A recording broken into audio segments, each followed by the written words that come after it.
48 గంటలు కేవలం 48 గంటలు మొత్తం మారిపోయింది. బహుశా తమిళ రాజకీయాలు గతంలో ఎప్పుడూ చూసి ఎరగని పరిణామాలివి. మంగళవారం రాత్రి కొన్ని గంటల వ్యవధిలోనే నాటకీయ పరిణామాలు మరింత రక్తి కట్టాయి. 40 నిమిషాల మౌనం, 10 నిమిషాల వ్యాఖ్యలు మొత్తం కథనే మార్చేశాయి. మౌనం వీడిన పన్నీర్ సెల్వం రాత్రికి రాత్రే సంచలనం సృష్టిస్తే ఆ వెనుకే చిన్నమ్మ చర్యలు రాజకీయ కథన రంగం తీవ్రతను తెలియజేశాయి. వాటికి కొనసాగింపుగా ఇప్పుడు తమిళనాడులో ఏం జరగబోతోంది?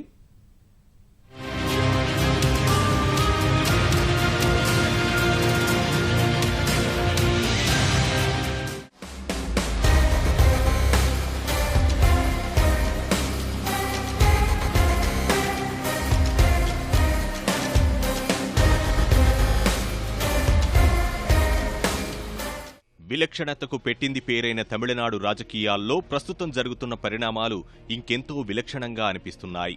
బహుశా తమిళనాడు గతంలో ఎప్పుడూ చూడనివిగానే జరుగుతున్నాయి. వ్యక్తి కేంద్ర రాజకీయ క్షేత్రంలో తొలిసారి ఈ స్థాయి తిరుగుబాటు బావుటా ఎగసింది. అది కూడా ఇద్దరు అత్యంత కీలకమైన వ్యక్తుల మధ్య వివాదం రూపంలో. ఇవే ఇప్పుడు అన్నాడీఎంకేని మరోసారి చీలిక అంచున నిలిపాయి. ఒక రకంగా 1988 ఎంజీఆర్ మరణం తర్వాత పరిణామాలను తలపిస్తున్నాయి. అప్పుడు జానకి రామచంద్రన్, జయలలిత వర్గాలైతే ఇప్పుడు పన్నీరు సెల్వం, శశికళ శిబిరాలు ఏర్పడ్డాయి. ఈ రెండింటి మధ్య అప్పట్లోలా డీఎంకే లబ్ధి పొందుతోందా, లేక ఇద్దరి మధ్య రాజీ సూత్రం కుదురుతుందా అన్నదే ఇప్పుడు ఆసక్తి రేపుతున్న విషయం.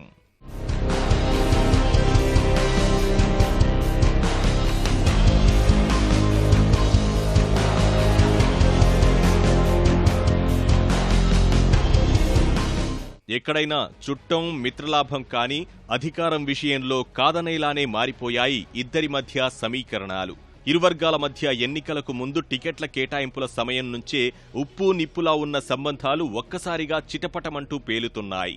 ఇప్పుడు వారించడానికి అమ్మ కూడా లేకపోవడం, ఇంతకు మించిన అవకాశం మళ్లీ వస్తుందో లేదో అన్న ఆదుర్త వెరసి ఇద్దర్నీ ఢీ అంటే ఢీ అనేలా చేస్తున్నాయి. అందుకే శాంతస్వరూపి పన్నీరు సెల్వం మాట కరుకుదేలింది. జయలలిత సమాధి వద్ద 40 నిమిషాల ధ్యానం తర్వాత అమ్మ ఆత్మప్రబోధం మేరకే అంటూ చిన్నమ్మపై ఎదురుదాడికి దిగారు. అధికార మార్పిడికి ఏ ఇబ్బంది లేదులే అనుకుంటున్న తరుణంలో శశికళ వర్గము పన్నీరు దెబ్బతో ఉలిక్కిపడింది. దీటుగానే స్పందించింది. పార్టీ కోశాధికారి పదవి నుంచి పన్నీరు సెల్వంను తొలగిస్తున్నట్లు ప్రకటించి శ్రీనివాసన్కు ఆ బాధ్యతలప్పగించింది. కానీ ఇక్కడ ఒక్కటి మాత్రం స్పష్టం, వెనక ఎవరో గట్టి మద్దతు లేకుండానే పన్నీరు ఇంత తీవ్ర నిర్ణయం తీసుకున్నారని అనుకోలేం.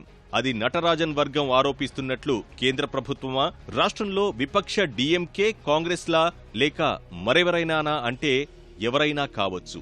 అందుకే తర్వాత ఏం జరగబోతుందనే ఉత్కంఠ కూడా పెరుగుతోంది.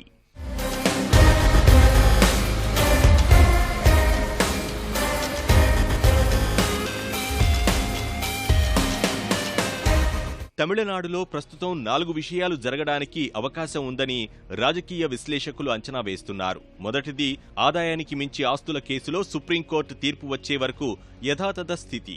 ఎలా చూసినా శశికళ ముందున్న అతిపెద్ద సవాల్ ఇదే. సుప్రీం తీర్పు అనుకూలంగా వస్తే సరే, ఏమాత్రం తేడా వచ్చినా తన కలలన్నీ కూలిపోయినట్లే. ఒక రకంగా మంగళవారం తలపెట్టిన ప్రమాణ స్వీకారం వాయిదా పడటానికి అదే కారణం అనుకోవచ్చు. ఆ విషయం ఎటూ తేలే వరకు గవర్నర్ కార్యాలయం నుంచి శశికళకు పచ్చజెండా రావడం అంత సులువైన విషయం కాదు. మరోవైపు ఇదే విషయంపై తమిళనాడు ఇన్ఛార్జ్ గవర్నర్ న్యాయ నిపుణులతో సంప్రదింపుల్లో తలమునకలైనట్లు చెబుతున్నారు. ఇవన్నీ ముఖ్యమంత్రిగా శశికళ ప్రమాణ స్వీకారాన్ని ఆలస్యం చేసేవే. రెండోది, సభలో బల నిరూపణ. శశికళ, పన్నీరు సెల్వం వర్గాలు బలం మాదంటే మాదంటున్న నేపథ్యంలో ఇదే సరైన నిర్ణయం కూడా కావచ్చు. తమిళనాడు అసెంబ్లీలో సభ్యుల సంఖ్య 234. అన్నాడీఎంకేకు 135 స్థానాలున్నాయి. జయ మరణంతో ఒక స్థానం ఖాళీ అయింది. విపక్ష డీఎంకేకు 89, కాంగ్రెస్కు 8 మంది సంఖ్యాబలం ఉంది. ఇద్దరు ఇతరులు. వారిలో 130 మంది ఎమ్మెల్యేలు తనతోనే ఉన్నట్లు చెబుతున్నారు చిన్నమ్మ. పన్నీరు సెల్వం కూడా 50 నుంచి 60 మంది సభ్యుల మద్దతుందంటున్నారు. ఇక్కడ అవసరమైతే డీఎంకే, కాంగ్రెస్కు అండగా నిలవాలని నిర్ణయించినట్లు ప్రస్తుతానికి ఉన్న సమాచారం. ఈ నేపథ్యంలోనే బల నిరూపణ పెడితేనే ఎవరి బలం ఎంతో తేలిపోతుందనేది అందరి అభిప్రాయం. அப்பொழுதும் சரி இப்பொழுதும் சரி மாண்புமிகு அம்மாவுடைய கொள்கைகளுக்கு, கோட்பாடுகளுக்கு, அம்மாவுடைய எண்ணங்களுக்கு சிறு குண்டுமணி அளவுடன் நான் குறையாமல் என்னுடைய பணியை கடமையை ஆற்றுவேன் என்பதனை நான் தெரிவித்துக் கொள்கிறேன். நிறைய சட்டமன்ற உறுப்பினர் என்னோட தொடர்பு கொண்டு பேசிக்கொண்டு தான் இருக்கிறார்கள். நான் நேற்றே சொல்லியிருக்கிறேன், உறுதியாக நாங்கள் வெற்றி வருவோம், மக்கள் சக்தியோடு. జయలలిత మరణంతో ఖాళీ అయిన స్థానాన్ని కూడా మినహాయిస్తే మొత్తం 233 మంది. అందులో సాధారణ ఆధిక్యం 117 అవుతుంది. ఆ సంఖ్యను గెలిచిన వారే విజేతలు. మూడో విషయం రాష్ట్రపతి పాలన. రాజకీయ సంక్షోభాన్ని పరిష్కరించేందుకు అక్కడ కొంతకాలం రాష్ట్రపతి పాలన విధించే అవకాశాలను కొట్టిపారేయలేం. అప్పుడు పరిస్థితి చక్కబడే వరకు పాలన గవర్నర్ పేరున పరోక్షంగా కేంద్రం చేతుల్లోకి వెళ్లిపోయినట్లే. సాధారణంగా ఇలాంటి సంక్షోభ సమయంలో హింసాత్మక ఆందోళనలు చెలరేగే అవకాశాలను తోసిపుచ్చలేం.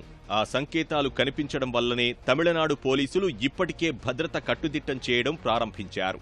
ఆ పరిస్థితే నిజంగా వస్తే శాంతి భద్రతలు చేజారిపోకుండా చూసుకోవడానికి అత్యవసర స్థితి ప్రకటన ఖాయం.